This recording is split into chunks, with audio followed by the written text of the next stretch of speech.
আজকে বানাবো পুঁইশাকের পাতা দিয়ে মচমচে পাকোড়া। আমার রান্নাঘরের জানালা খুললেই যতদূর চোখ যায় শুধু সবুজে ঘেরা। আর এই সকালবেলা সুন্দর নিরিবিলি এবং সবুজে ঘেরা পরিবেশ দেখলেই মনটা ভালো হয়ে যায়। তো পুঁইশাকের পাকোড়া বানানোর জন্য আমি প্রথমেই কিছু পুঁইশাক পাতা পেড়ে এনেছি গাছ থেকে। তারপর এগুলো ভাজার জন্য আমি বেসন আর ময়দা দিয়ে সব ধরনের মশলা দিয়ে সুন্দর করে মেখে নিব। তো মেখে সবগুলো পাতা আমি তারপর তেলে ডুবিয়ে ভেজে নিব। এতে এইভাবে আমি সবগুলো পাতা একে একে ভেজে নিচ্ছিলাম। এই পুঁইশাকের পাকোড়াগুলো খেতে আমাদের বাসার সবাই প্রায় অনেক পছন্দ করে। আর আমার এই সুন্দর সবুজে ঘেরা পরিবেশের সামনে দাঁড়িয়ে রান্না করতে অনেক ভালো লাগে।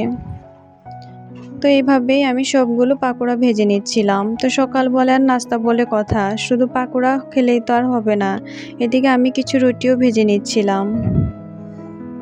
এই তো আজকে সকালবেলার নাস্তায় ছিল গরুর মাংস, রুটি এবং পাকোড়া। এদিকে আমি বাচ্চাদেরকেও পাকোড়া দিয়ে দিয়েছি, তারাও মাশাআল্লাহ অনেক মজা করে খাচ্ছিল। বাচ্চাদেরকে কিছু বানিয়ে দেওয়ার পর তারা যদি মাশাআল্লাহ এভাবে সুন্দর করে খায়, তাহলে দেখবেন রান্না করতে যে কষ্টটা হয়েছে সেই কষ্টটার কষ্টই থাকে না।